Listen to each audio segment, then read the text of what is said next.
John is pledge allegiance to the flag of the United States of America and to the republic for which it stands, one nation, under God, indivisible, with liberty and justice for all. Thank you for coming to this evening's meeting. First on the agenda is Michelle Myers from Strafford Regional Planning Commission. Kathy, how are you?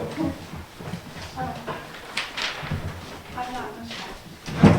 My name is Cynthia Copeland, and I'm the Executive Director of Strafford Regional Planning Commission, and I have been such since July of 1999. So I've been here many times up here in early 2000s through the 2000s, working with the community on their master plan and subdivision and site plan review, and a whole lot of our staff have worked up here over the last couple of decades. So this evening, I'm just going to be very brief. You have the information. Yeah. Okay, great. Have it So, that I had it. are you with someone? Yes. Okay. So tell me, watch out for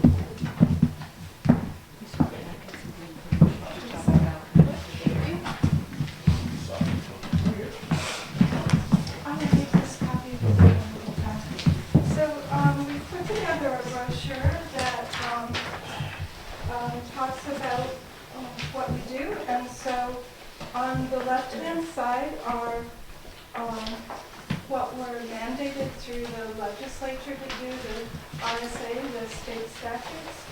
And so the first section in there talks about regional planning commissions and revised statutes, chapter 36, which is our section of the law, and talks about relationship to our member communities. You're within the region, but you've chosen not to be a member at this time. And then on the second page, it talks about our primary duties, which are to do regional master planning, to provide review of projects that may have the potential for regional impact, and to do a regional housing needs assessment. And the fourth area is to provide local assistance, technical assistance to communities. So the next section talks about what we do for review of developments of regional impact. And so the first slide talks about the legislature, what the statutes say about us, and the second slide outlines our bylaws and how we run the process. The third section is why I'm here this evening to talk about our update of our regional master plan. We have an existing master plan that we went through the process in the mid-2000s, and then by law we're supposed to update this every 5 years. So we're a little bit overdue, but with the downturn in the economy, a lot of communities and regions have had to cut back on master planning and zoning updates. So I will talk about that a little bit later. So that's the left-hand side is about what the state legislature has set up in the statutes. On the right-hand side are some of the programs that we're working on. So I personally worked with this is the first one up is about hazard mitigation planning, and I've worked with your hazard mitigation committee and your emergency management director and helped you to do the update on that and the original plan. The next one talks about the comprehensive economic development plan that we put in place, which makes your community eligible for economic development administration, public infrastructure funding, and other federal public infrastructure funding. So this plan is in place. It shows the region, and we advocated to include Wakefield and Brookfield because if we hadn't done that, you wouldn't have been included in an economic development area within the state.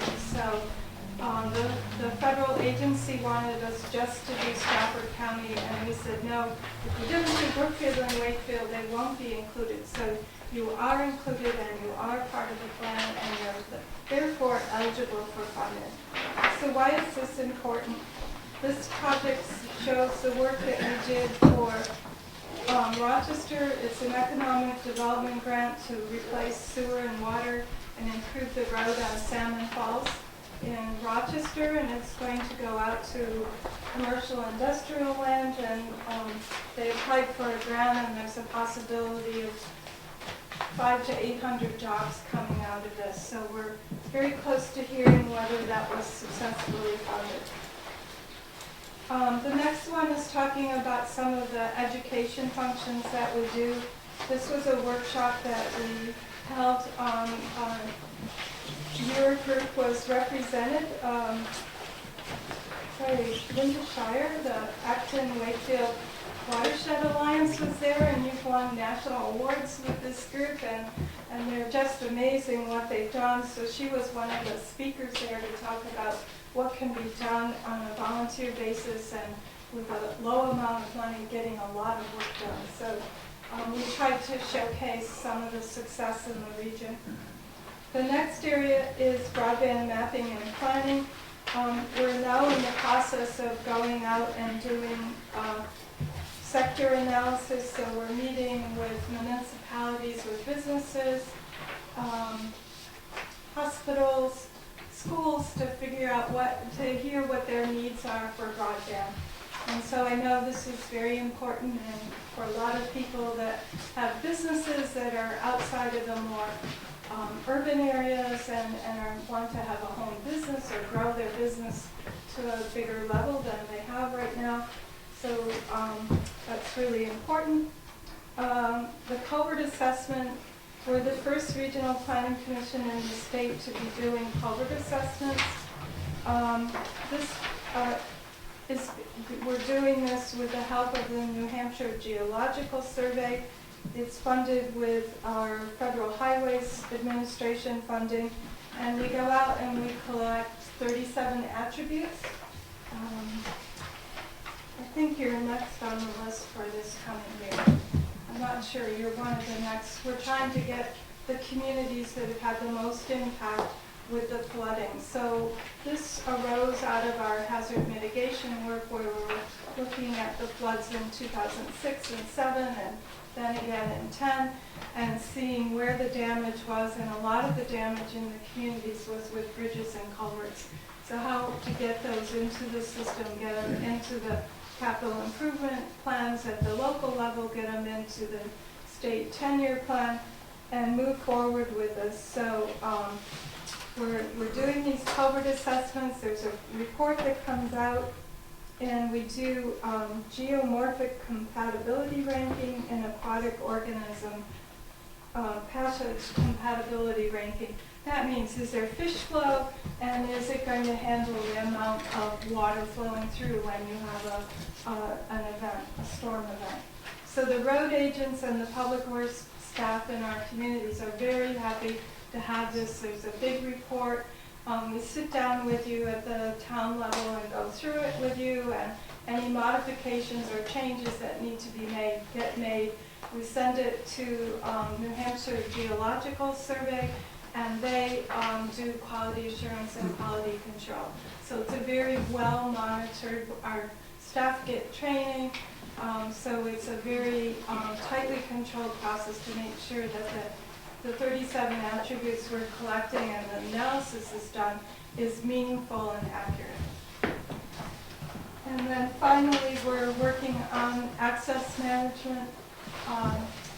I don't think we've done too much up in this area. Last night I was in New Durham, and we did do Route 11 up through New Durham. So we're looking at safety issues and throughput of the trucks and the cars flowing through, that they are able to move at a rate that's safe and that people feel that they have safe passage, and people are also able to stop at businesses and make left and right hand turns. So I know I've been going through this really fast so that I don't hold up your meeting, but please, we're really hopeful that you can look through here and find something that's of value to you. And now the second part is we're working on our regional master plan, and at this point in time, we're at the point where we're looking through all of the master plans that exist in our region. And so we've worked on most of them in the region.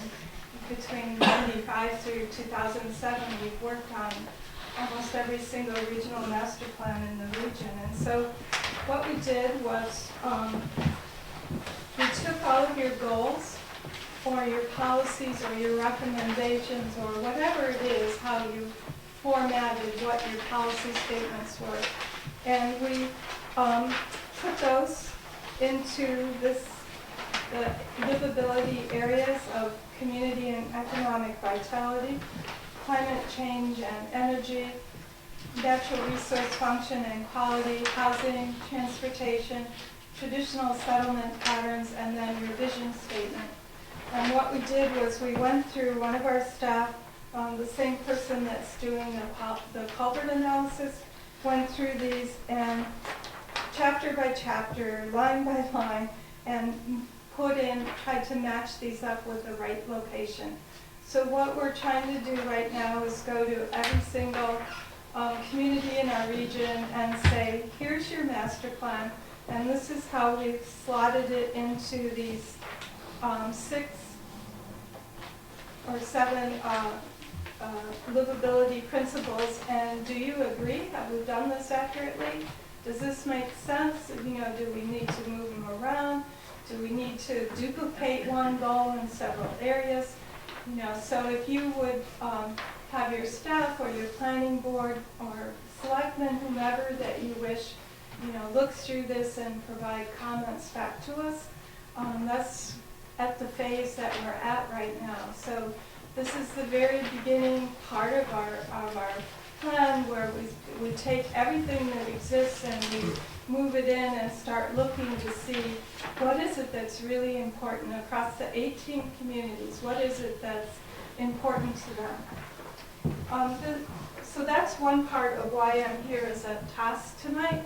The other task is that we are doing outreach events and we have cards. Today we went to the Rochester Senior Center and they had their monthly luncheon and took photos and talked to people, and they filled out these cards, and what they said is, what's best about this area? What could make this area even better? And so today we had 38 people fill out these cards at the senior luncheon in Rochester, and they told us pretty much that they needed better parking when they come to the event, and they need more access and movement in their lives in order to get around to grocery stores and appointments and things. So that's one of the things that we're now over 500 comments we received. And one of the things that is emerging is transportation, particularly transit, and the ability to use other than their own private vehicle to move around in the region. We are coming to Wakefield and Sanbornville for 2 events we have scheduled at senior lunches, and so we'll be doing those in January, I think next week, and then in February. So those are scheduled, but we're looking for other events that we can come to, like Boy Scout Jamboree, you know, the Pinewood Derby. My son participated in the Pinewood Derby. Girl Scouts, church events, school events, historic societies, whatever you think where a group of people might be interested in participating. We have these same comment cards that we've left listing boxes in the communities, and we've gotten very few comments. I know that we've had some scattered around the community in Wakefield, and so we're doing this outreach so that people will have an opportunity to hear about this and to put their comments in and advise us on what they think is important. And so that's task number 2. And task number 3 is, if anybody is interested in participating in our process, we're always looking for people who can participate. And right now we're looking for people who are want to be an expert or feel they're an expert in a particular area, like land use or transportation or water. You know, there's a lot of people up here that have done work on the lakes and understand low impact development and what it means. So if there's anyone in the town of Wakefield that would be interested in that, you know, please just give us a call or contact Teresa. We've been working with the town of Wakefield and the school on the Safe Routes to School, so you know, we'd love to have some school events if there's a fair or something where we can come up and we're sort of missing families. So we're looking for events where we might be able to encounter families and, you know, get their ideas and perspectives about what's important. So that's essentially it. One is to review the matrix and see whether we've gone through your master plan and with respect have put it into the right locations and you're comfortable and you feel that's reasonable. Second is to see if there's any other events we can do. We're going to be doing this for the next year or year and a half, so if there's events in the summer or spring or fall that would be really good, we'll schedule them in and we'll, you know, like an old home day. So we're willing to do that, just get it scheduled. And the third thing is anybody who would like to volunteer is welcome. So I'm sorry I wasn't focused. So that's all. What's the cost to the community? This is paid for by federal funding. Who decided these on this thing? Because there's quite a few of these that would like to turn the Route 16 into more commercial land, and there was 5, 6, 7 articles here that in your community and economic vitality. Okay, so Who put that? Who thought of these, or is it something that we took from? we took them directly from your master plan. So we actually have somebody in the office who does this, and then to make sure that we haven't missed anything, another person goes back in and does a quality check to make sure they did it accurately. So everything you see here is from your master plan. And that's why we're here. If you feel this isn't accurate or that it's an out-of-date chapter or we've missed something, that's what we need to know. We want to make sure that we captured what exists right now within your master planning process. Currently, we're in the process of updating our master plan, and Yeah. I'm sure that that's not the newest one that you used. No, and so if you have a draft that's available and you feel that you would like us to use that rather than the existing one, that's your decision. We'll go, there's several communities in the region that are in very large updates, and so whatever they say they would like us to use, that's what we're using. This plan, this paperwork, lots of it. Do a lot of work. Oh, thank you. You guys have any more questions? Thank you for coming. We'll go through this packet, take a look at it. Thank you. Thank you very much. Next on the agenda is Jim Miller with Clearview. You know Clearview Cable? Evening. Let me see if I turn the seat this way a little bit. It's all right. Evening, everybody. I'm Jim Miller, and I'm here representing Clearview Community Access Television Services.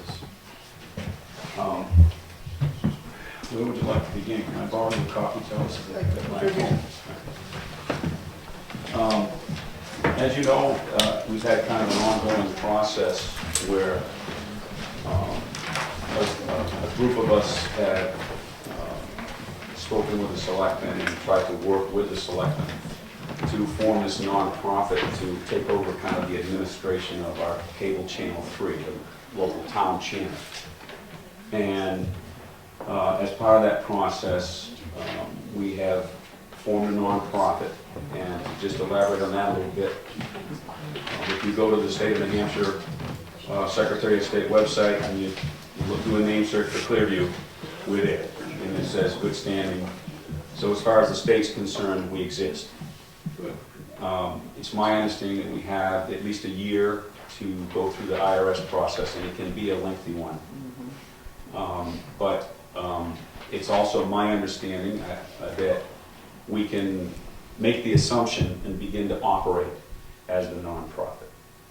And I think when it comes down to nonprofits and these corporation type things, the main thing is about money, you know, and we're not going to be, you know, passing through a great deal of money. So I'm sure we can start, you know, operating as a nonprofit without any problem with that. And we will apply to the IRS in very short order now. The next step that we, of course, as you are aware, just to recap for some of the people, we established bylaws. And we also have policies. At the moment, we're kind of operating under the policies that the selectmen had drafted that are kind of still in effect. And we're looking at those and trying to figure out how we want to address that. And so that's coming to fruition as well. And part of the process was to draft a memorandum of agreement. It was our understanding, and actually I should mention the names because there are 5 of us that are a part of this organization right now.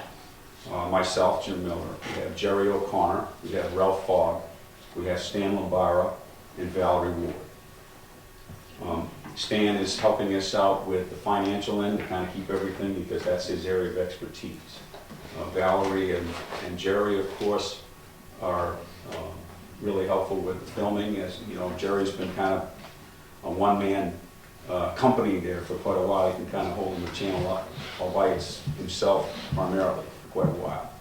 So the extra help is welcome with the rest of us kind of joining in.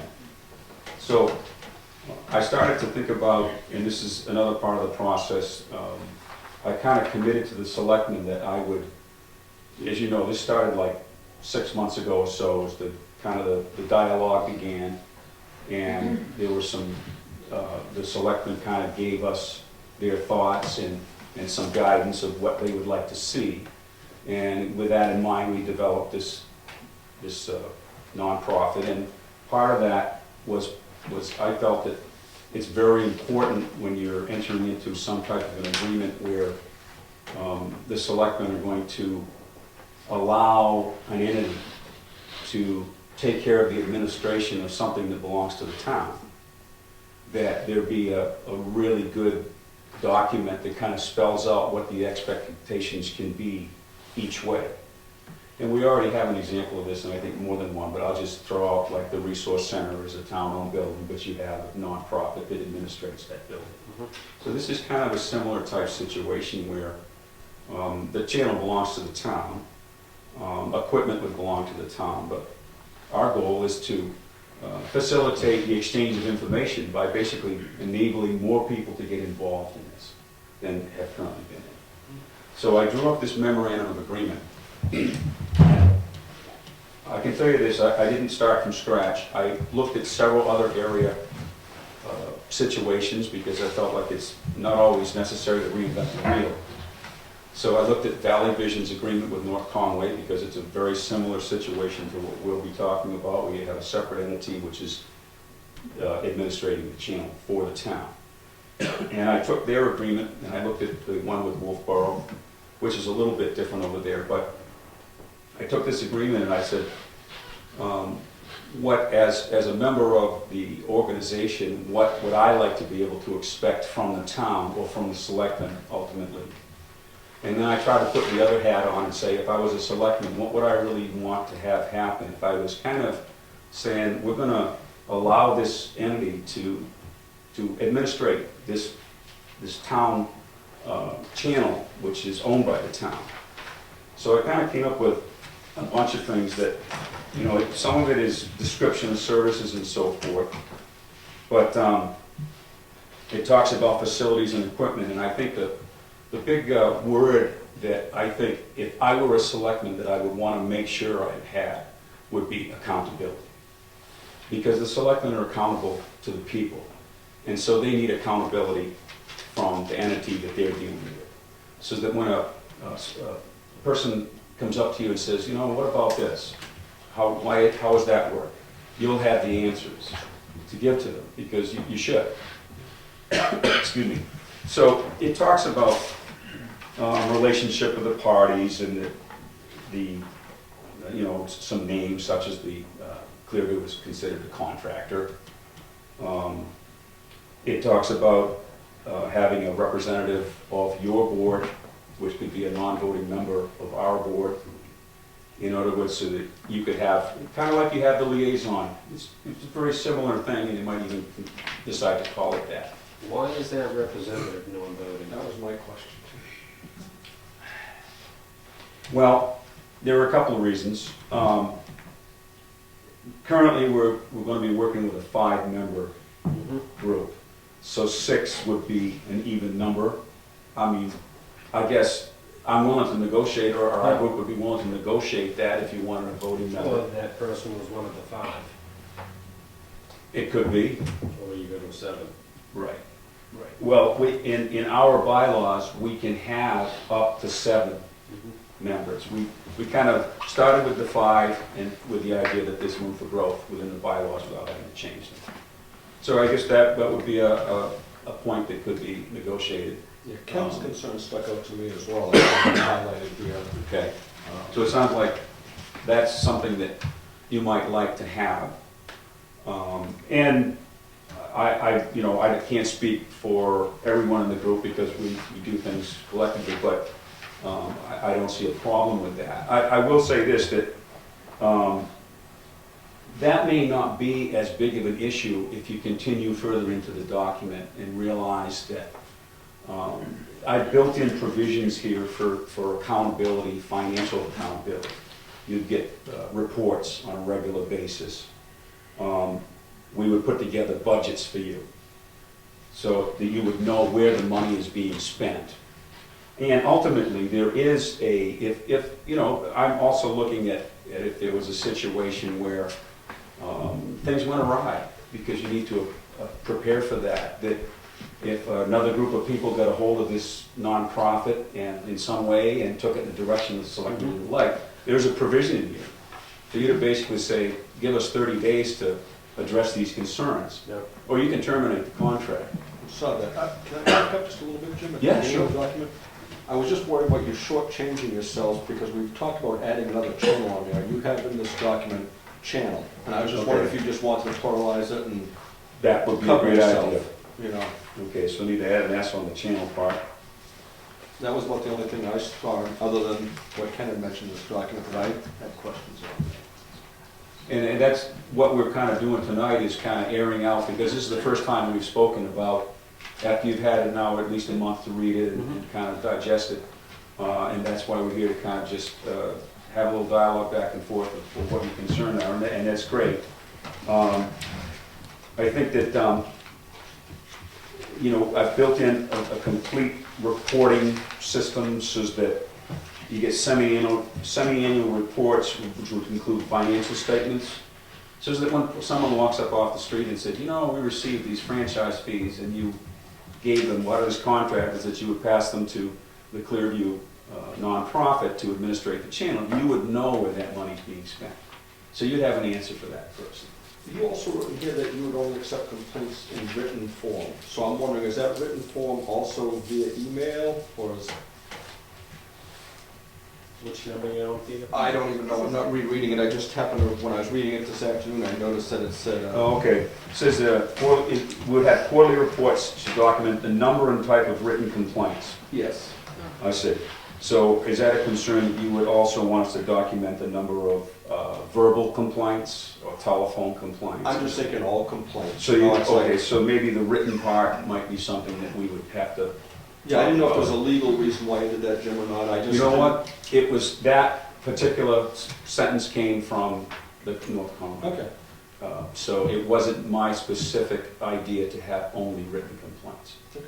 I like the idea because it establishes that it's truly a complaint versus somebody passing you in at the store or something, Yeah, or that's- something. Yeah, you know, I mean, we would encourage people for feedback, all feedback, and it is nice to, I mean, it's very difficult, and I'm sure, I know you deal with this all the time, the he said, she said thing. Whereas if someone was to take the time to put something down, even if it's a couple of lines, it would be something that you can look at. You can Get come up back with a with them. strategy, get back with them, and come up with a strategy. If there was something you didn't like what you saw. But again, this is all in the reporting system. You would have a report of complaints received. So it wouldn't go on and on without your knowledge, so you could catch things early in case there was a concern among many citizens about a particular item or how something was done. And I agree with Ken and Charlie. I mean, if you just want to leave it written, I was just asking a question on Sure. that, if it was a legal reason. Jim? Yeah. I think Pete's question was, will we accept an email complaint as a written complaint? Or calculated as a written complaint. Oh, yeah. Yeah. Okay, then, yeah. I mean, I'm just, Yes, maybe I didn't understand you correctly. Absolutely, an email I consider a written okay. complaint. And it's probably, more people would probably email you a complaint rather than sit down and write you a letter. Well, that's what I was wondering. I mean, I didn't know if you needed a signature on it, and that's what you were looking No. for, and... No, I see, the received in writing in parentheses may be what the issue is there. That suggests a I letter. suggest a letter with a Paper. signature to me. I mean, that's, Or a So form. maybe change it to email writing or both or whatever. Okay, yeah, okay, we can look at that language. That's great. Are we through with that, section 8? Is there any more discussion on that? Well, I guess as part of 8, or unless I'm missing something here, that, I printed a nice new copy of this and left it at home, so I'm using Charlie's. You have talks about, okay, this is, on the next page of this document I'm holding, it talks about each quarterly payment will be paid upon the town receiving and approving the following. Okay, and what that is that's still under the reporting and accountability. It talks about the total hours of broadcast time. You know, it's important for us to keep a log of what is broadcast, when it's broadcast. So that, again, when someone comes up to you on the street and said, I only saw that show once, how come they're not playing my show? You know, if it was a concern, then we can report to you, and we will report to you how much government time was played, how much educational time was played, how much public time was played, and we can even list the shows. So that it's just an accountability thing, so that you would have an answer if there was a concern. That's good. Yeah.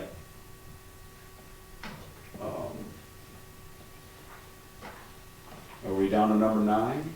Yeah. Okay.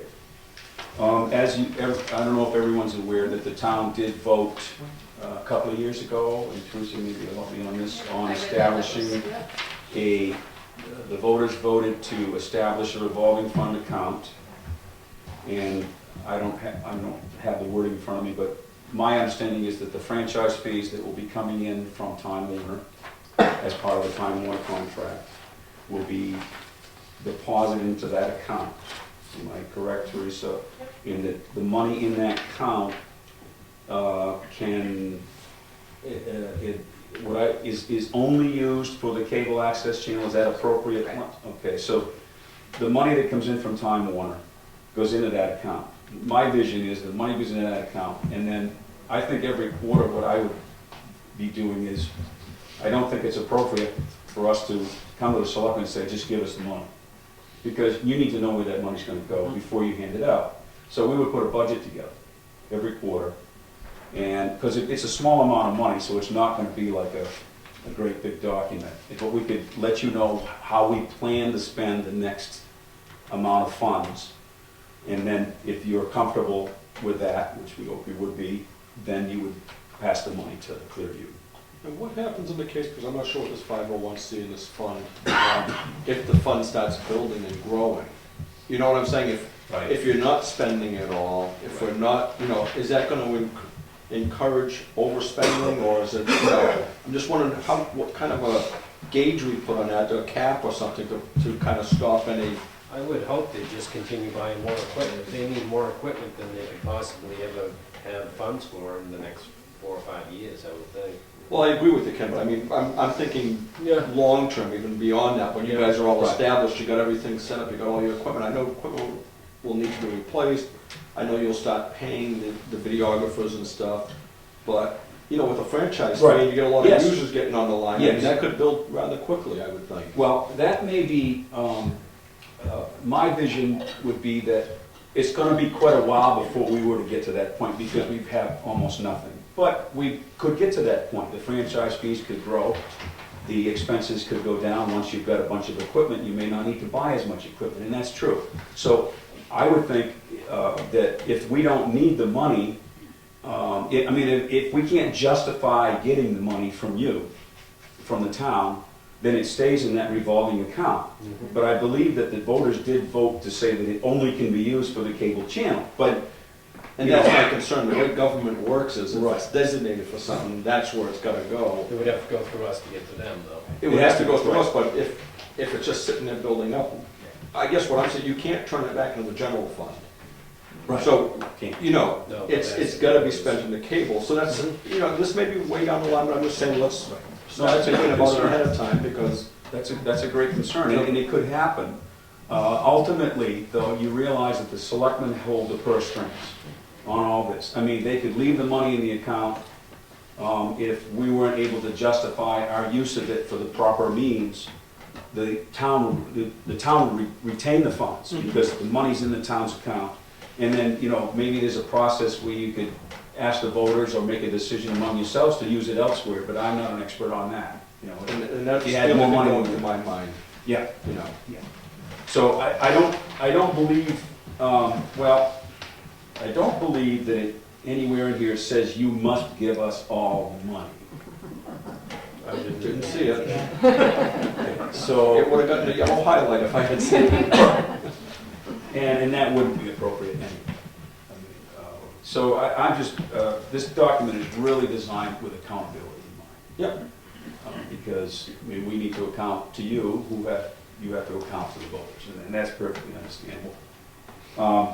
Any more question on the payment portion, number 10?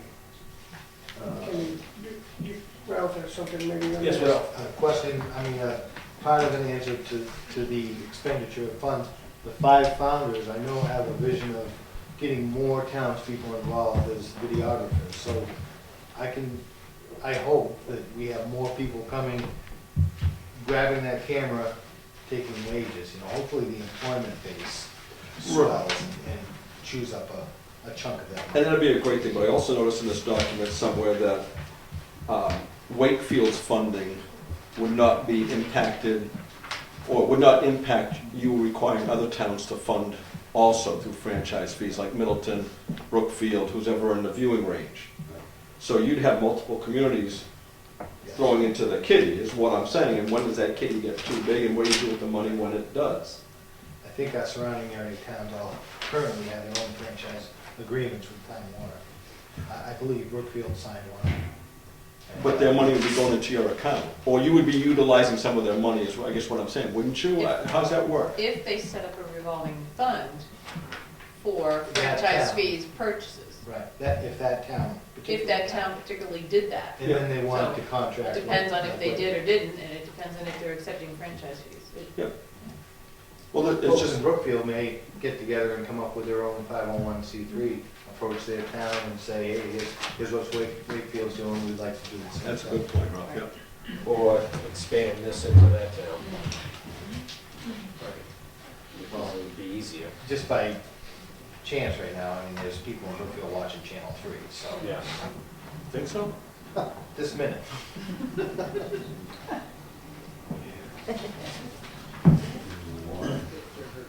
So, any more questions on that? I'm at number 10, is that We'll wait till the end, look at questions at the end. the question? Is?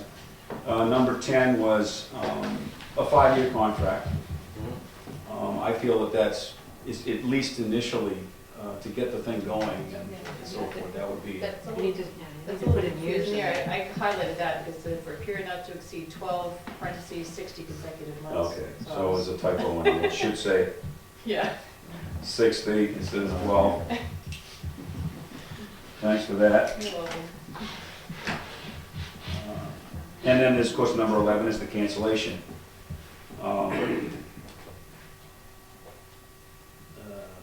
And in here, I believe it talks about if it says the town may terminate this agreement, which the selectmen can, if we breach the agreement, and I believe somewhere else in here, I'll have to look, was, talks about that if there's something that you discuss with us that you feel needs correction, we have like 30 days to try to address the issue to your satisfaction. And that wouldn't, we're just trying to, again, thinking a little bit of the future, anything could happen, but, you could get this board changes over time. You could get selectmen that were not supportive of it, and I mean, I would hate to see our organization, terminated simply over, personalities or that type of thing. I mean, if we're doing a bad job, there's certainly reason to do that. There's a provision in here to do it. I think 12 is basically, we release the town of all liability for anything we do. This indemnification clause. 13.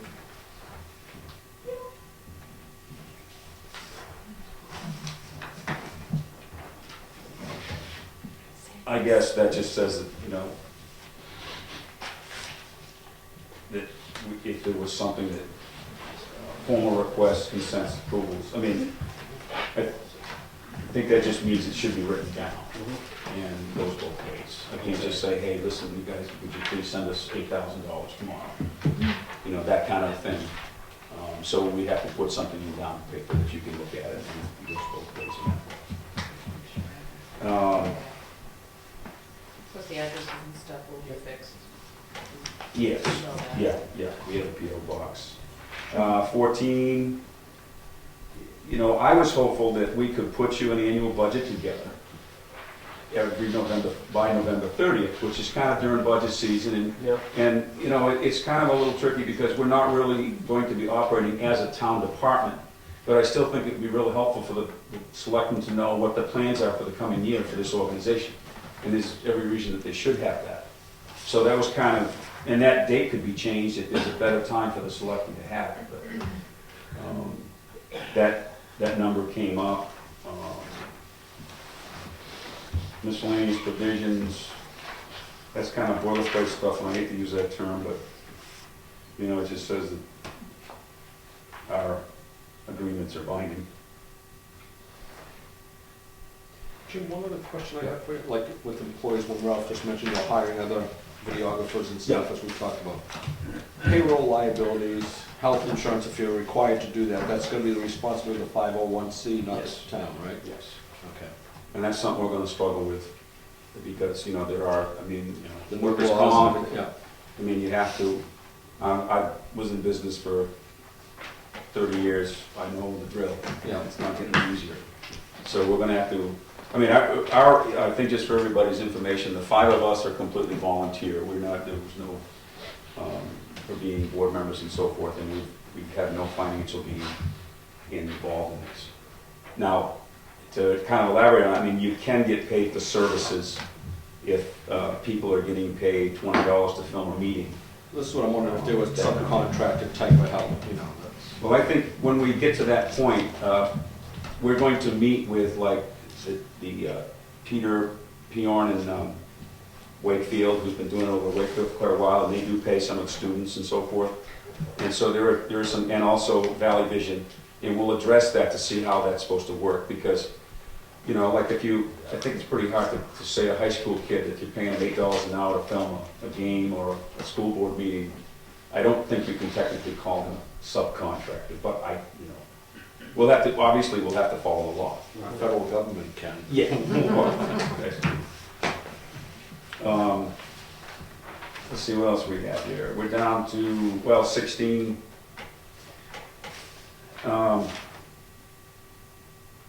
I guess it's kind of we feel it would be our decision to make decisions concerning the use and scheduling of airtime. Now, we're all about equal access.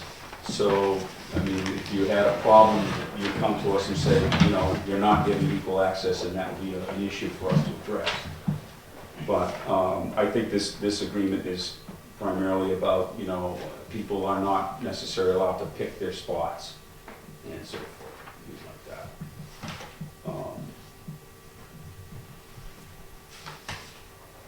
So the town of Wakefield, okay, that last paragraph is, the way I read it, talks about the town of Wakefield in cooperation with other towns. Now, we do have like Brookfield, and where's that? Middleton also? In Middleton. Apparently, the way I read this, and the way I thought it would be, is that the town of Wakefield reserves the right to make decisions concerning the allocation of airtime. So, in other words, if Middleton came in here and said, hey, we want, 23 hours a day, there's a provision in it to address that. And of course, as you know, in the franchise agreement, we hopefully will have a second channel within a year. So, of course, that's going to free up a lot more time for these other towns and so forth as they grow. Okay, we'll just get down, we're only down a couple more pages here. Oh, one page. Appendix A. Yeah, Exhibit A. You got lost a page here somewhere. You want mine too? 1, 2. Oh, I think I have. Okay, so Exhibit A is kind of like what we're trying to start out with anyway, and what you could expect from us. And, under the different types of programming, in government and educational programming, we would do Board of Selectmen, Planning Board, Budget Committee, town meetings, and school board. Now, other town Wakefield entities wishing to have coverage shall contact Clearview to request it, and we would do our best to accommodate them. I think the 5 that are listed there are, definite. And then if somebody from the rec department wanted a game film, we'd see if we could accommodate. But these are like the primary shows that we would be focused on all the time. Town programs, okay, it does talk about recreation department, Wakefield specific services, the public service announcements, we would do that.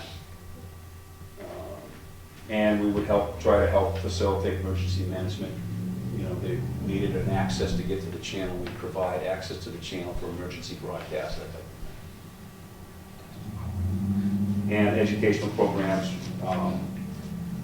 we would work with the school department, and that's kind of separate as far as filming school department programs that are not just school board meetings.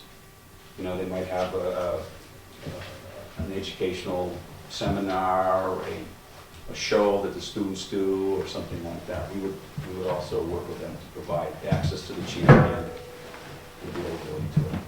Now, number 2, the access editing station. This is also something to just finish up here. We have, as I've told you, that as soon as some funding becomes available, we've secured a space in town.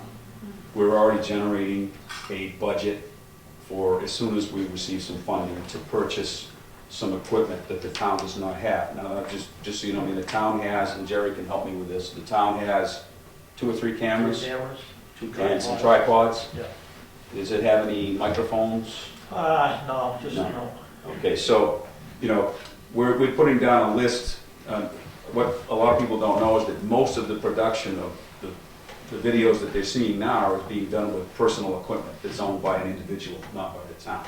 The town does have 3 cameras, but for example, the town doesn't have any device to edit anything. So you need a computer for that. So we're putting a list of priorities together, and one of the very first things we want to do is get some microphones, get an editing station, with the idea that someone from the town can use that equipment, which will be owned by the town.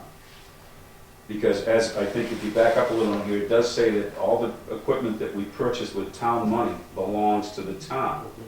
So in other words, we're not going to end the relationship and walk away with $30,000 or whatever worth of equipment. It remains with the town if you were to get another contract or 2. Okay, so the town owns this equipment. We just all have the use of it, the sharing of it. So that talks about the editing station. And we've got a place already set up, as I say, as soon as some funding comes in, where we will have a room where people could actually go in a, it's not a town-owned building, but we'll have an office where people, after some training, will have access to that editing station and the equipment, and they can actually produce their own videos if they like. Great. Okay. And then the very last thing here, I'm trying to move right along. The Clearview Television Services produce programming. Now, we're kind of excited because this week we actually have kind of done, I've got an example. I don't know if this time's short tonight, but actually everybody should be able to watch it starting this weekend. The Clearview has kind of, the group of us came together with the idea of producing a warrant article video, which I think some of you know about. And we contacted some department representatives, and this is the very first time that we have produced a video where we've actually gone over the warrant article.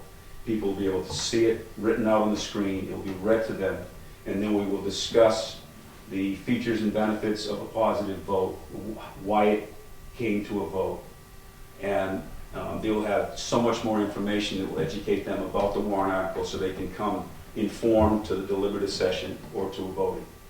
And that actually is being produced now. We've done interviews this week, and we've got a couple more to do tomorrow, and then it will be finished editing, and we'll actually start playing, I think, probably this weekend, and it'll play prior to the deliberative session. So that's the type of thing that we're anxious to get going. An interview type setup we'll have in our room, where if a person wanted to come in and discuss something that was of concern to them, or it could be fun stuff too, but there will be a place where people can go and actually sit down and exchange information with the public. And there will be there'll be cameras to do that, and there'll be editing to do that, so that people, after a little bit of training, will be able to actually produce their own show. And we will facilitate that as well. And our goal is to have a lot of people involved. That's the whole reason. Any more questions? I think you're doing a great job. Love the warrant article idea, but I do have one question about that. How are you going to keep the position of the person from being slanted one way or the other? What's going to keep it impartial? Actually, we struggle with that. How could we accomplish it? But I think what I'll only ask you to do is have patience until this weekend, and I think you'll find we've accomplished that. Great. That was the only thing, when you were talking about that, you were saying you're going to have somebody talk about the positives and negatives. And I'm thinking, well, no. Maybe I gave you the wrong impression. This warrant article video is an explanation of the warrant article. The person was basically asked two questions. What situation came about that created this warrant article, and what would be the features and the benefits of a positive vote? Okay. Yeah. Our warrant article video is not designed as a debate. It states that at the beginning. It's designed as an information resource, so that the viewer can gather that information by watching that video and go to the deliberative session, which is the proper place to make the debates. Yeah. Well, I think it's a great idea. Like I said, I have an example if you want us to show it to you. Do you have time for that? I think we'll wait this weekend. Okay. All right. It'll be airing. Everybody can watch it all this weekend. Fair and balanced. Fair and balanced. I'm the interviewer. you've done a great job with this. And The whole game. I will just say this in conclusion that everything we've told you we were going to do, we have accomplished. From beginning to now, I said I hope to have this ready for January 1st. I think you might remember that. So we've been working hard on really having this come to fruition. So we're ready for the next step, which is to sign an agreement. We're hopeful that the next step after that will be to have the franchise agreement, which will create a revenue stream. And then we can look forward to renting space, buying editing station, all of which will be available to the public.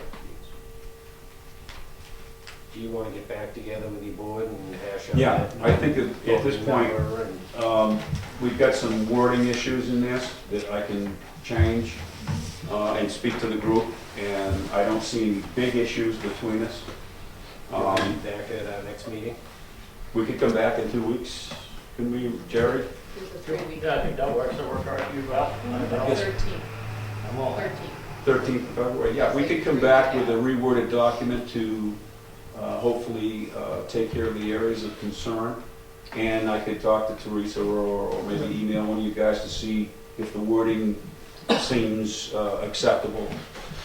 You guys have any more questions? Any questions from the public? No? Not wanting to steal the fair and balanced thing, can we go along with fairly balanced? Mr. Rich? Yeah. Will you be carrying any liability insurance as a corporation? We will. How much, I'm not sure. I'm not an attorney, but I know I did look in this state, and actually, nonprofits in this state have quite a bit of protection. In other words, they kind of frown on people that sue nonprofits, unless there's some blatant, misdeeds. How about on the, I mean, you got a lot of people you're gonna be dealing with. If somebody gets hurt, Oh, yeah. Yes. you've gotta have some protection there. It's gonna come back on the town. The Right. sewers will go where the Well, money is. yeah, I And suppose. If you don't have it, it'll end up on Teresa's desk. Right. Yeah, I'm sure it will, and it might anyway, because sometimes they sue everyone, but, yes, we would have to have some liability insurance. I know if we start hiring people, the workers' comp, I mean, that's the law. And so, these are all issues that we will address, and hopefully, once the funding begins, we can begin having these protections in place. Order of magnitude, how much are the franchise fees the town receives? Do you want me to speak to that, or? Yeah. Well, the last time, I believe, when we met with Time Warner here, there was talk about them being about $25,000 to $30,000 per year. Now, here's the way I see it. Okay, the franchise fees that are in the contract are, I believe it's a 2% franchise fee, which the selectmen can assign anywhere from 0 to 5%, but our selectmen are very conservative, so they've tried to stay at a 2% number. Now, that franchise fee is only assessed on your television section of your cable bill. So in other words, the 2% would not be on your entire bill. It would not be on a phone portion or an internet portion. Now, we have, according to Time Warner, approximately plus or minus 2,500 subscribers in town. If my math says if each one of them contributes $1 a month, that's $2,500 a month, which is $30,000.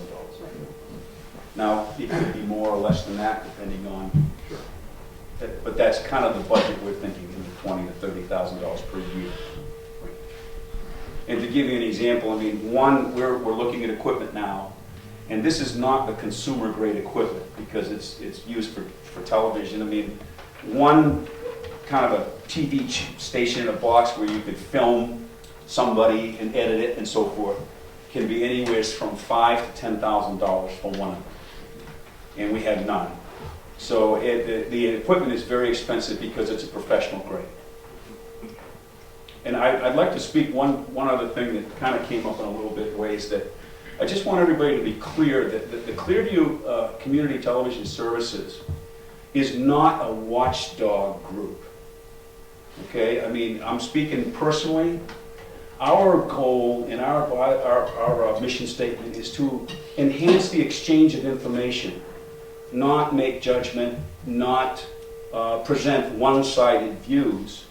I might interview somebody that has a particular, but Clearview is not in the business of trying to sway people in any direction. Just give them the information to hopefully help them make up their own mind. Anything else? Ed? Insurance is very important. If you're in the Capitol and you drop the camera on somebody's head, they're going to sue you.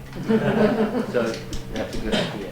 The other thing is I attempted to have Brookfield get involved with everything, but they decided last month to dissolve their cable committee. So I don't know if I can overturn that or get them involved more, but I think it's important because a lot of people over there don't have, they don't have the ability to have internet, but maybe they like TV, so I'll keep working on that angle. And I'm looking forward to working with you to provide you with meetings that are of obscure nature. We're hoping to have kind of situation where you'll be able to see these, especially the public meetings, but all the programming on the TV channel, but it'll also be on a website where you can go view it at any time.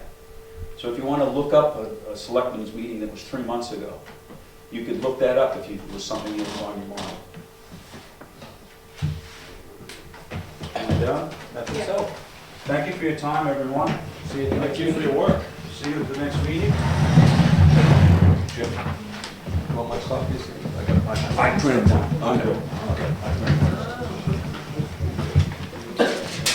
Next on the agenda is Mr. Mankus reviewing options for the Nashua property. I have been the focal point of all communications on this for a couple of years. And as a conduit of communication, I forwarded the emails to Teresa, and I assume the selectmen have them.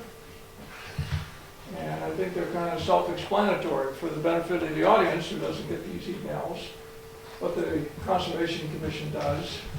The seller of the property on Union Meadows does not wish to renew the contract with Wakefield. Correct me if I'm wrong. She does not wish to sell the property outright to Wakefield. She primary interest is conservation, and she's negotiating with the New Hampshire Society to protect New Hampshire forests and fish and game. And you have a letter from Mike Spitz from the Society, who is requesting that the L-chip grant could be agreed to go with the project. If the town is not purchasing the property, the L-chip grant would go back into their funds. And the letter is requesting the selectmen to agree, and L-chip has a process by which they could revote the funds allocated for Union Meadows to stay with that project if it's restructured with different partners. So that decision doesn't have to be made tonight, but you have the facts in front of you, and as someone who's been voted by the Conservation Commission as the contact with the seller, and I met with her and been in contact with her for a long time, I can answer any questions you might have. Do you guys have any questions? Do you have a motion? Make a motion to send the money to Spinnet to help with the purchase of that, to direct the L-chip. Redirect the other Yep. funds. I'll second that. Any more discussion? All in favor? Aye. Aye. Opposed? Thanks, Dave, for your time. Ken? Yeah. May I make a comment? Sure. I'm here on behalf of Mountain Regional Greenways, and there's been some concern about the $20,000 that has been expended out of the conservation fund. And today, the Moose Mountain Board voted to give to the conservation fund $20,000 to make you folks whole, because we know that you did a lot of good work to make it possible, and we feel that sometime in the future you may need this money back. I think that's the right thing to do, so. Very generous. Does the Conservation Commission have a fund that they can go into? Or is The it conservation just- fund, yeah. Yeah. Thank you. Thank you very much, Moose Mountain. Thank you.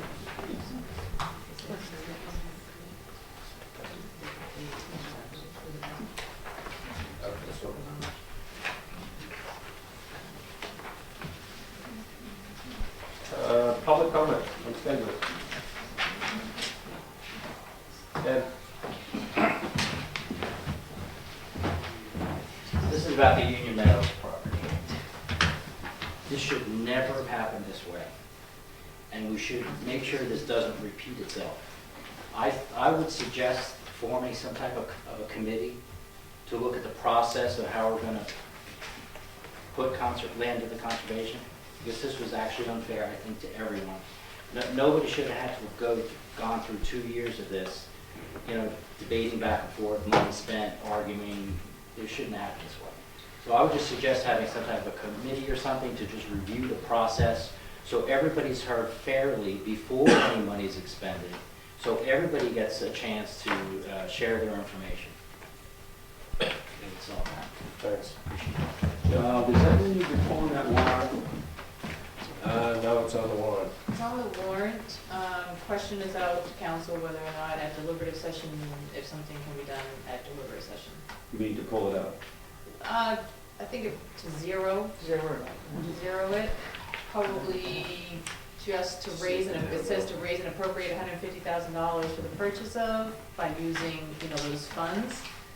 So I don't know if it would say to raise and appropriate zero, and then you have to leave the rest of it as written, which looks weird, but I'm not, so the question's out there, so it'll be handled at deliberative session. How would you help us with handling that on warrant article bidding? We've taken a segment on that one. Can you give me some guidance of the selectmen, and if you want us to pull that segment? Does it almost think so? I don't know if it's it's going going to to different segment or ways. explain it. Would you like to, I think it'd take a long time to get Okay, into. it might. You're right. It won't please everybody, it'll be biased, it'll be one-sided, I'd just pull it. well, I would say at this point, our information is not going to be accurate because we were basing our information on the article as it was written. Yeah.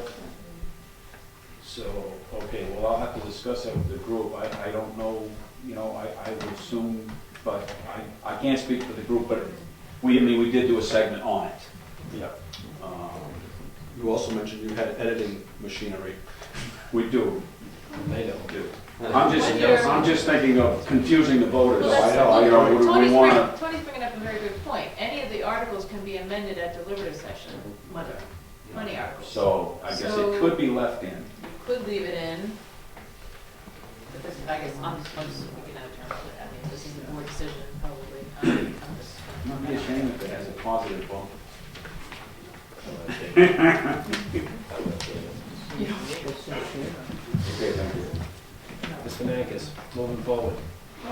My understanding would be that if that if that warrant article wasn't amended at the deliberative session to be zero, and it was voted in the affirmative, you'd be raising $150,000 to which there would be no purpose, which would come out in surplus. But I don't think you can change the wording, but I think you can change the amount. Right. Well, I gotta ask Bruce first, as town clerk, when you issued oaths of office, everybody swore to the same oath, basically, right? Okay, so briefly, part of the reason for my opposition to this in the end was that I swore an oath to uphold the Constitution of the state of New Hampshire. And I think that anybody that would vote in the affirmative to allow the federal government to come in and fund something and have control over something is compromising their oath, because the 7th article to the state constitution declares that we shall remain sovereign. And it's an important issue when you are taking an oath to hold a public office, that you understand what you're swearing to uphold and that you're willing to stick to the oath that you've taken. So, because I saw a compromise of that oath that compelled me to be a little more vocal than maybe I should have been, but I don't regret standing to that oath. any more comments? Your name, please? My name is Mona Parrault. I live in Rochester. And I came tonight because I knew you were going to have a presentation on Granite State Futures. And I just wanted you to know that in Rochester they voted against it. And they also voted against it in Dover. And it's a very complex, far-reaching issue. And you had asked a question about who would pay for it. And the answer was the federal government. And what applies to that is the same as this man just told you. So I hope you carefully consider any commitment you make for Granite State Futures. Thank you. Thanks. Your name, please? My name is Ken Eyring, here from Wakefield, New Hampshire. May I put this real quick? Can you say your name again? for the- Ken Eyring, I'm from Wakefield, New Hampshire. I'm here also because of the Granite State Future Program. And my concern, What's that name again? Ken Eyring. Eyring. Now, I'm here only to provide information to you because I respect that you make the decisions for Wakefield. And I'm in no means here to try to persuade you one way or the other. But a friend of mine and I from Windham have spent at least 1,000, 1,500 hours reviewing this program. It's not what the proponents of the program go around telling towns. It's a grassroots bottom-up program.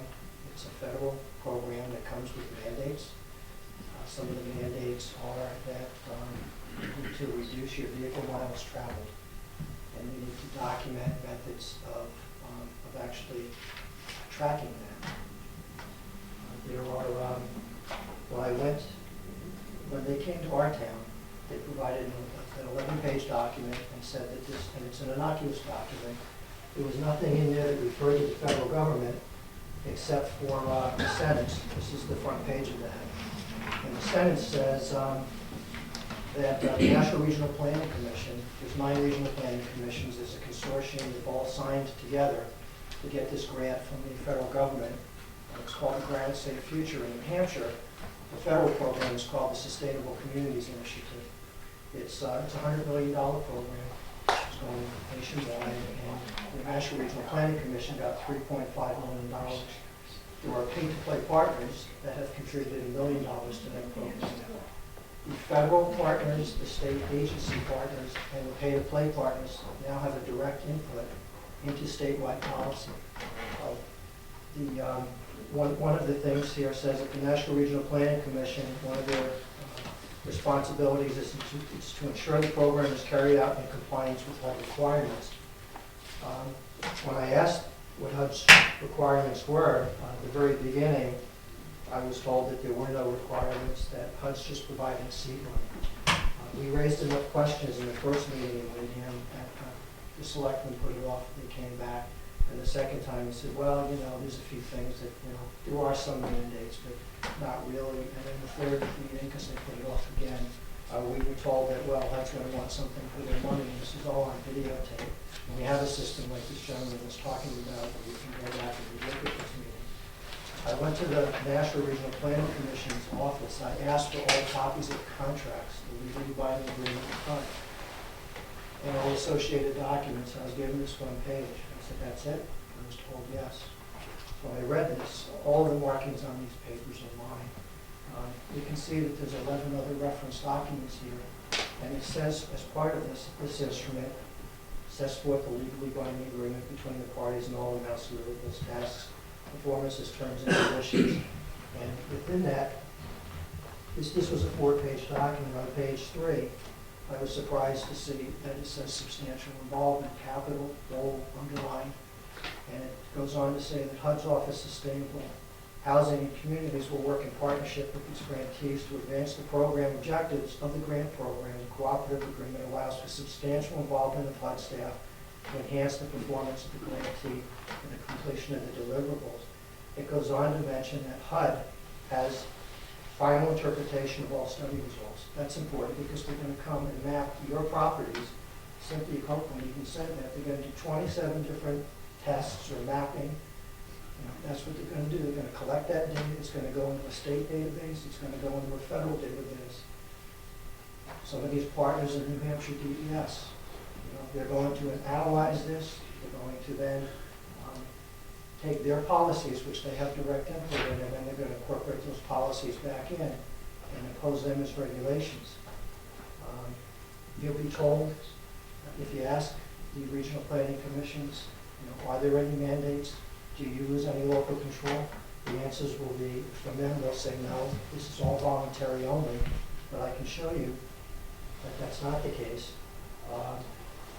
In one instance, it says in their legally binding agreement, there's a section in here that says DES shall means must, as you know, shall integrate the recent efforts of the RPSD, which is the Regional Plan for Sustainable Development, including the Governor's Water Sustainability Commission.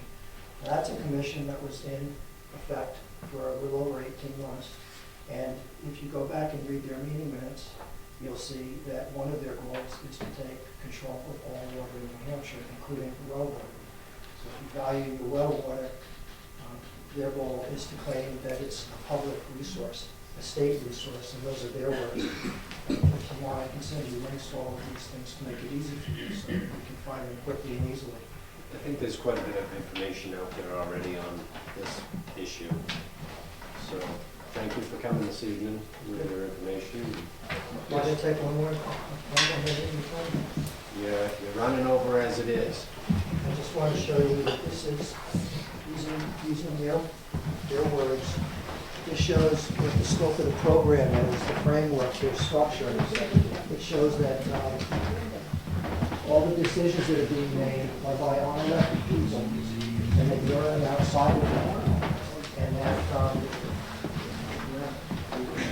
not only are you not part of that process, but one of the mandates of the program is that the federal plans must line with local state. And that in the end, Thank you for coming this evening. Thank you for taking the time. Thank you. Moving on, unfinished business. So we had no hands a minute ago. Go ahead. Your name, your name, please. Something different besides the topic we've just talked about. Oh, well, it has to do with that topic, actually. I'll give you 15 seconds. Okay. My name is Rosemary Landry, and I'm from Meredith, New Hampshire. And I have been around to these Granite State Future meetings. I have seen the visioning projects in Dover and Salem and other towns. And it's not something that your town would want, because they're there to take away your property rights. And I have been to the Water Commission meetings too. They plan on putting meters on your home, Not mine. inside your home. All right, I hate to cut you short, That's but okay. sir, your Thank name? you very much. Yes, thank you. My name is Rick Peralta. I'm the happy husband of Miller Warrant. Listen, we don't come up here from Rochester to wish to tread on your toes. And we would not come out tonight. It's cold night if we didn't feel it was important to you and maybe the residents of your town. I had many years lived in Brookfield. I loved it. I think it's a wonderful community. You all supported that very much. And I think we just saw tonight something that maybe will mean something to you. You had a master plan, you worked on it, you had a new master plan. You came here very nicely, very smoothly, said, well, you know, we just fit this into our program for you. Here's 7 things that we just did. It's a very smooth, very calmly put in what happens with this program. We've been following it in Rochester, we've been following some of them. I have to tell you that I don't think it's in the best interest. It certainly isn't in the best interest of everybody in New Hampshire, but certainly in this wonderful community. Thank you, sir. Good night. Thanks for coming. Thank you, folks. Something different, Ed? Just 15 seconds. You got it. I first heard about the Granite State Future Agreement because I'm Brookfield's representative on the SRPC. I was a little concerned about it. I couldn't find any information about it. They wouldn't even give a presentation to me. I discovered his research, brought him to Brookfield. For about 6 months now, we've been researching what he's brought us. And we have said, no way. That listening station that you had in your selectman's office, we wouldn't put ours out until they came to give us a presentation. And they wouldn't even do this for us. And we didn't really decide either way. We weren't going to, attack her as soon as she came in. We wanted to know what is the regional impact of the Granite State Future Agreement if we don't sign or if we do sign. Nothing. We sent 2 official letters to her from the town selectmen also. No response. So my advice is research everything he gives you. Thank you. Moving on, unfinished business, none. New business, none. Proposed capital reserve expenditures. We've got 2 from Easton Analytical for testing at the transfer station, 1 for 315 and 1 for 654.50. Motion to approve. Second, any discussion? Clean up, aye.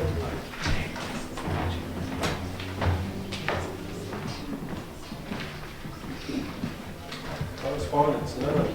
Public comment number 2. None. Are you in a hurry? The heat will just be warming up once we get going. Fire. Liaison reports. Okay, just have one here from the Heritage Commission. A new heating system was installed in the Heritage Center. Installed in the Heritage Center. Actually, it'll be next week when it's installed. Then the work continues. We're working on plans and priorities for 2013. And the first newsletter of the year will be coming out this week from the Heritage Commission. The Vehicle Maintenance Committee will be meeting February 5 at 4 o'clock in the afternoon at the Public Safety Building. Fred and Al, the new mechanic, and also Tim, the bus coordinator, went over to Wolfboro to see, the operation over there. A lot of positive things came back from that. They're going to present it to the committee on that day. Fred, let's see, just real blank. Whoa. Sorry, lost it on Fred. The Conservation Commission, you heard what we were discussing there.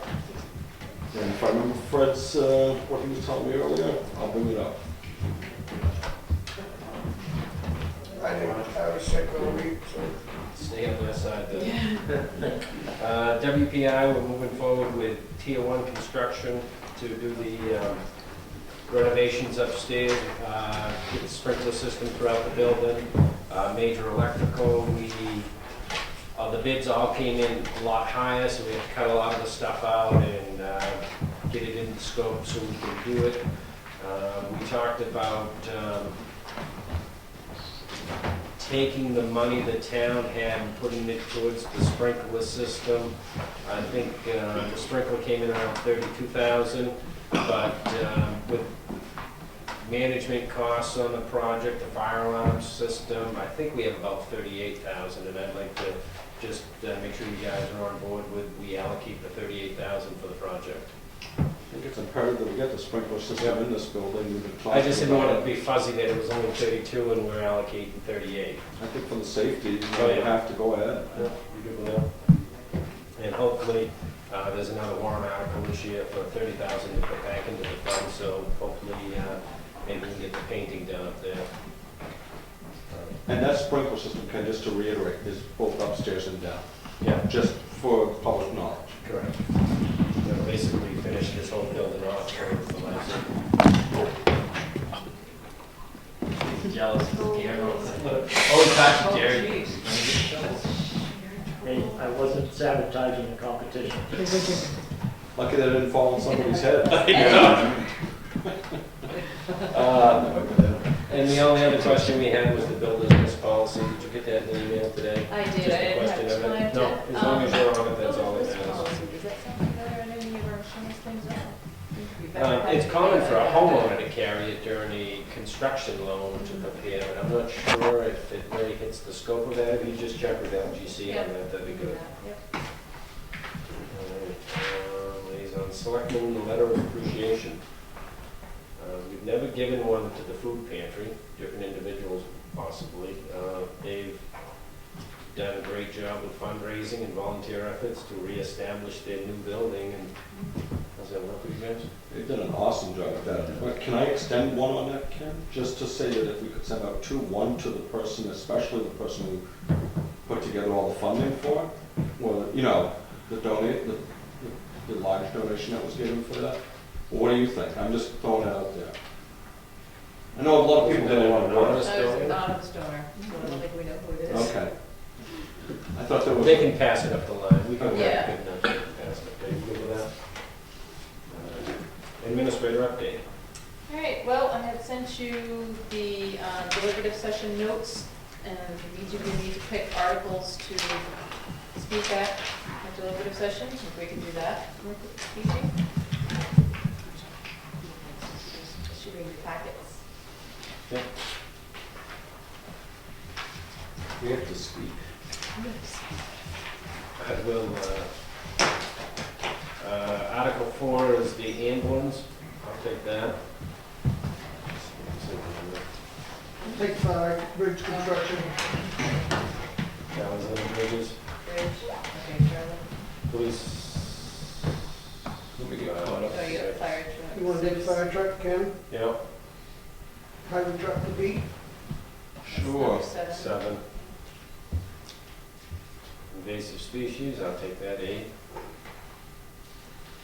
9, the police cruiser. B? I'll do that one. Technology fund, number 10. You take that, I guess. Okay. You want the town hall, Ken? since Yep. you're- 11. Cemetery maintenance, 12. I'll take that. 13, that's establishing the capital reserve fund for the well and stuff down to the cemetery. That kind of goes with the maintenance one. All right, take that one. Number 14, 20,000 for field maintenance, parks and rec. I'll do that one. You want, unless you want that one, Charlie. Yeah, he's on back. Yeah, I go might for well it. take that one. Yeah, I do have words in there now on the side. I talked to Wayne today. Oh, yeah. He said you might want to talk to him also. Okay. He can't be at deliberative session, so you might want to go talk to him. 15, emergency management, I'll take that. Forest fire management, I'll take that one too. Jeez, we're getting off easy. I know, this is Okay, look at all the rest of them, Peter. 17, yeah, you can have 17. 1,000 for the laptops. You can have that one too, so she's Yeah. police department. And Heritage Commission, we give you that one too. Yeah, I'll do 19. Boy, I'm catching up on the hurry, aren't I? Yeah, just Dick Lloyd. Next one is petitioners, so you're gonna do anything with that? I'll do 20. Are we gonna get rid of that one, gonna be done? And No. petitioners can speak to it, or Ken, any, Ken can handle the last one? The yeah. big It's money. all of, yeah, it's all of you guys, how many kind of jumps in and. Okay, We all get put on the spot for that kind Yeah. of money, Charlie. Ken, Alright, so that's that. I also have, the warrant articles and the default budget, there's five copies of both that needs to be signed. Can you send me an email reminding me what I volunteered for? Yes, I was just in the next tab. Sorry, I didn't fly each page, but the last page of each.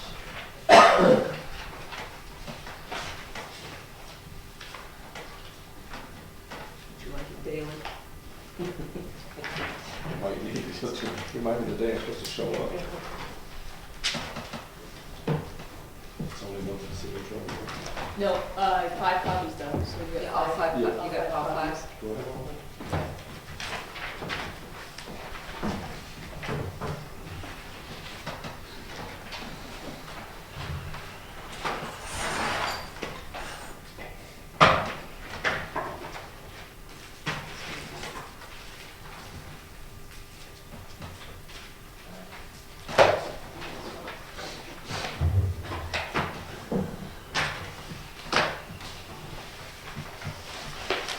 That's a tough one for the boss.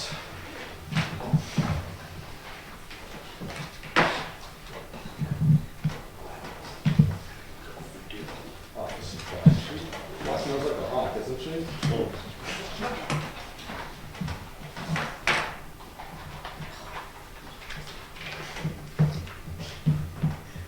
Need new chairs? Cold burns out all the legs. just wait.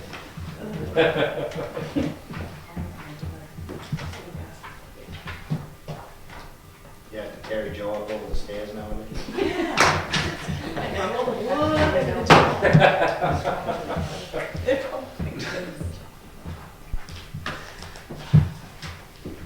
I think Peter has to sign.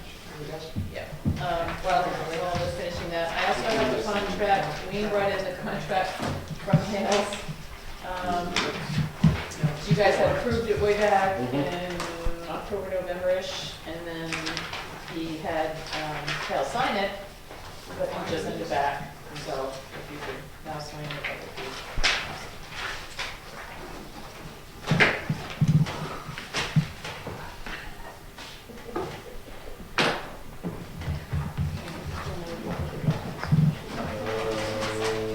Oh, actually, that's this one.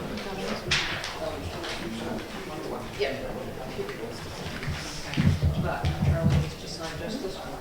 Okay, Charlie I did. Yeah. Oh, she's all over it. Yeah, Tony's got a bunch.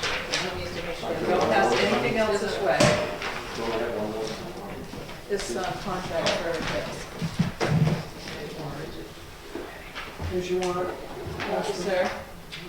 Look, that's a little quick, there we go. All right, and then I have Vashon and Coupe, our auditors, have sent us the scope of work and objectives and scope of services. That is basically just outlining their responsibilities, what they're going to do during the audit, Yeah.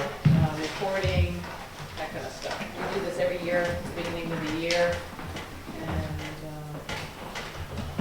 get signed by the chair.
And my only other thing for you guys is there is a little bit of a gap between your now and your next meeting. I didn't know if you wanted to meet on the 6th because that would be an AP and a payroll week. You could do a 3:30 if you wanted to, just so you can sign that kind of stuff. Else came up. Busy, huh? Yep. I don't like to go too long in between accounts payable stuff. Just saying the 6th? 6? Yeah, 3:30. Work for you, Charlie? Is that 3:30 okay? Yep.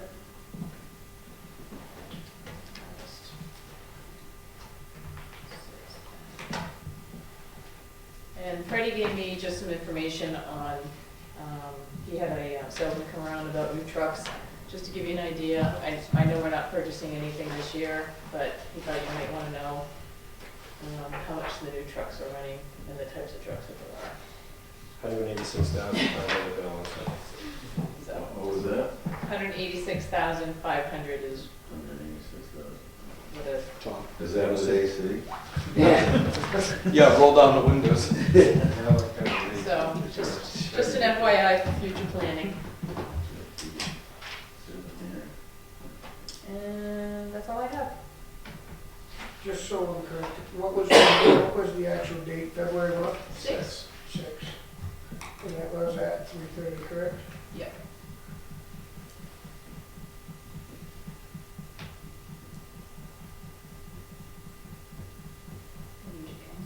Yeah. Be proud, eh? Set up Oh, no. Get a little tutor in there.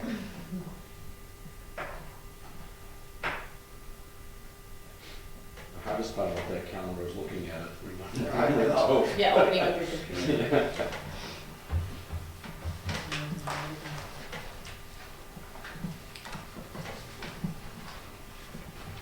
Building permit releases. Got two, sir. 284 Scribner Hill Road and 109 Old Pond Road. Motion to approve. No second. Any more discussion? All in favor? Aye.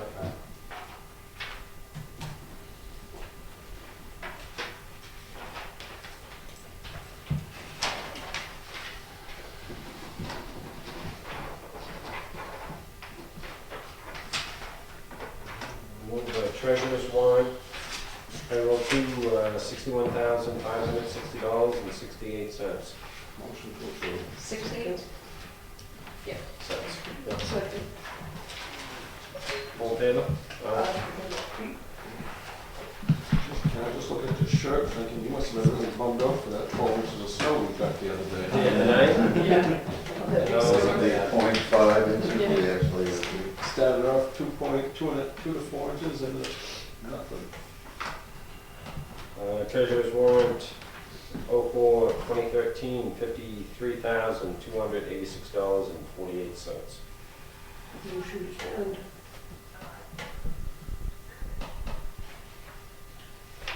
Second? Second. Oh, didn't think we were gonna spend the money. Any more discussion? All in favor? Aye. Opposed?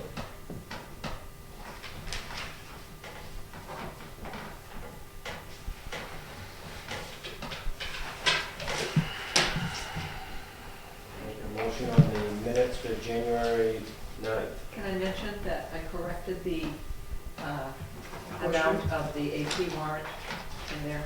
I had 75,000, et cetera, instead of 751,000. Thank you, Just Peter. a decimal point. I know. You're all that accurate.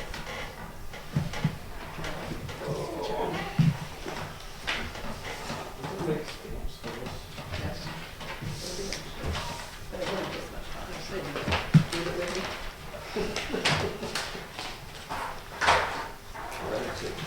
You told me to work with.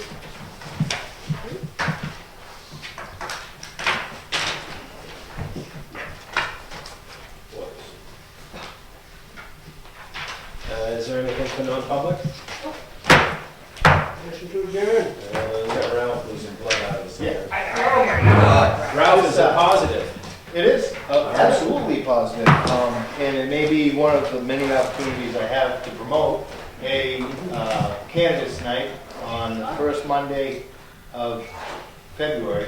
Concerned residents of Wakefield are going to invite all the candidates for school offices and town offices, try to get a real well-attended candidates evening.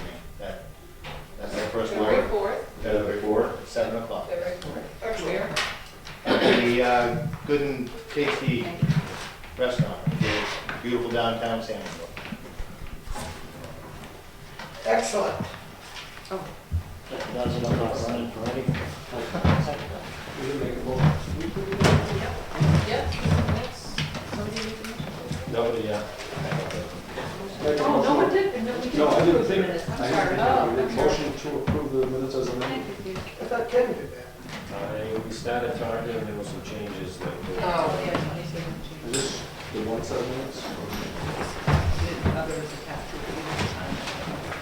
Thank you. Motion made, Second. Charlie seconded, all in favor? Aye. Aye.